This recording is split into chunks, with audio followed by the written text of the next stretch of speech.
Great evening, Jam Gatas! Welcome to your one-stop musical infotainment show that is brimming with so much positivity, ang Jam. I'm your super cool, super pogi, super awesome, at for this episode, super chill, resident Jam Gata, VJ Carl. Oh, kamusta naman ang school?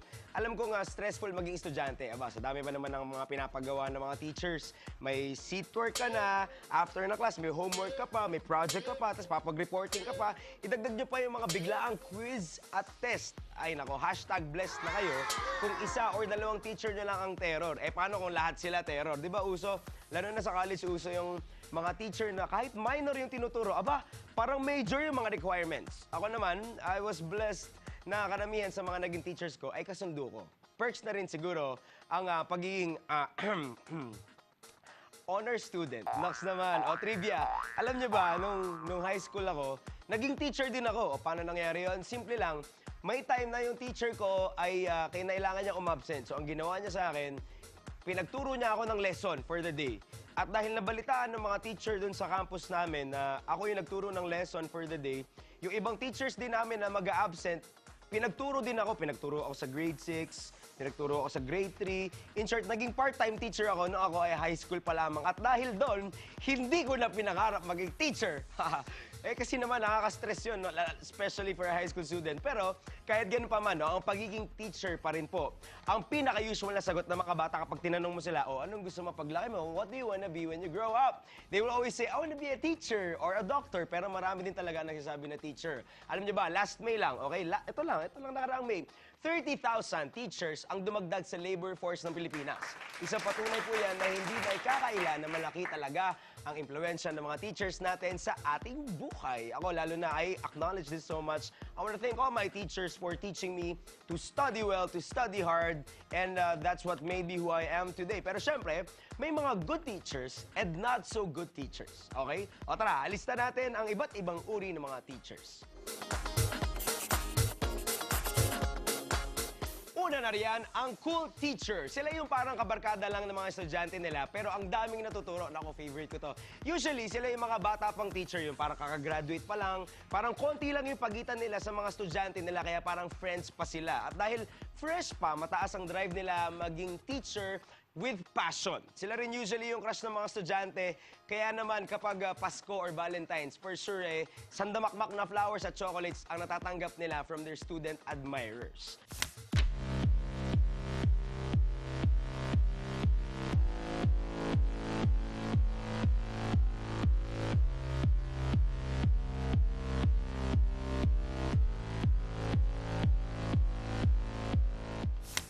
Ngayon, kung may cool teacher, aba, meron din namang uncool teacher. Sila yung mga teacher na dahil siguro ito lang yung tinapos nila sa college, kumbaga work lang, wala masyadong personalan. Malamang sa malamang, sila yung boring magturo, sila yung nagbabasa lang ng textbook kapag nagtuturo at kapag grading na. Nako, asahan mong parang niroleta na lang yung grade mo dahil parang feeling mo hinulaan lang nila yung grade na binigay nila sa'yo.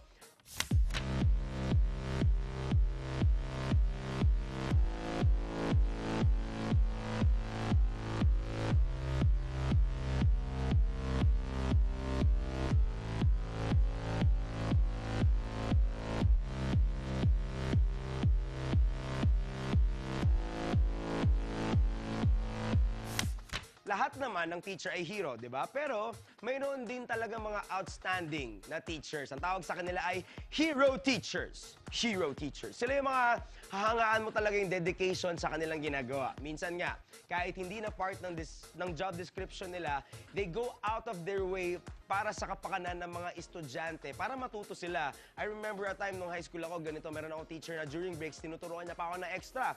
Sila yung nagbibigay ng mga special classes sa mga estudyanteng hirap sa klase. And take note ha, walang bayad ito dahil hindi naman ito part ng curriculum.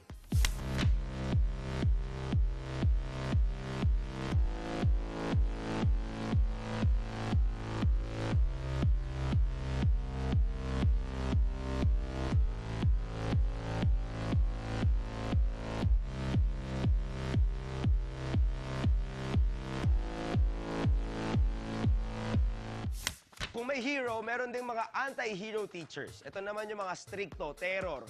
Pero sa kabila ng tough exterior nila, ang gusto lang talaga naman nila matuto ang kanilang mga estudyante. So sa ngayon siguro, sila yung mga kinaiinisan ninyo dahil lagi silang naninita. Pero I'm telling you, when you look back, pagtanda ninyo, pag-graduate na kayo, sila yung pinaka-mamimiss nyo at pinaka-memorable sa inyo.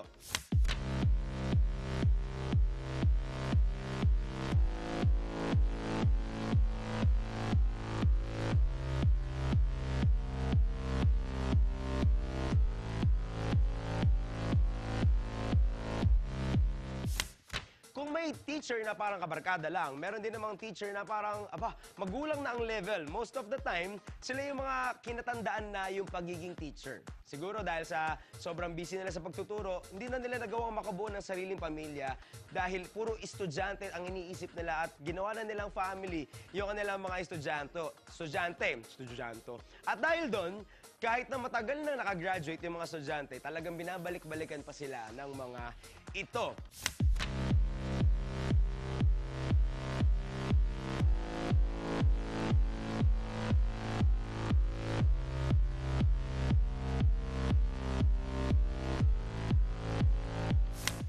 Meron din tayong professional teachers. Ito naman yung mga teachers dahil yun talaga yung masasabi nilang profession nila, okay? Sila yung mga teacher na once upon a time may passion for teaching, mga cool teachers, pero sa katagalan siguro nakaramdam ng delusionment, boredom, hanggang sa ang passion ay naging professional lamang. Baka siguro nasa quarter life crisis sila.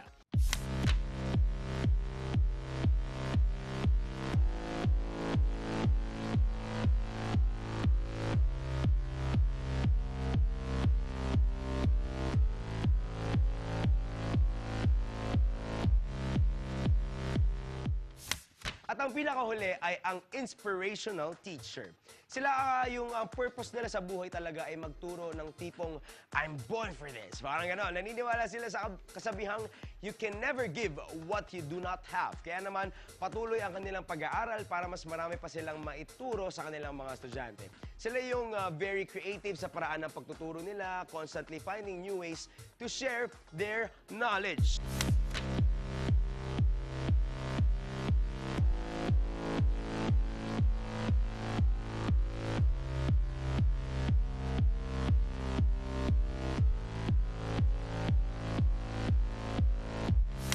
Ngayon, hindi naman limited ang isang teacher sa isang type, okay? Pwedeng, kunyari, cool teacher, pwedeng inspirational teacher din. Kayo ba, naalala niyo ba kung anong klaseng mga teachers ang naging guru ninyo nung kayo ay nag-aaral pa or habang nag-aaral kayo ngayon? Baka may gusto kayo idagdag sa listahan natin, ay i-post niyo po yan sa inyong mga social media accounts using the hashtag JamOnLife at itag niyo na rin ang mga teachers nyo.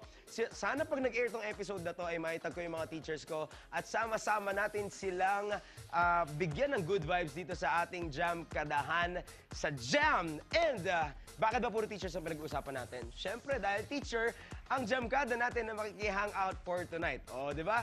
Singing teacher ang peg niya. Tonight, we got the talented, strong stress from Ignite Season 2 alumni, Miss Eva Baguhin at our Jam Tambayan. O, Jam Kadas, magbabalik pa ang inyong one-stop musical infotainment show that it's always brimming with so much positivity, positive music, positive you. This is Jam.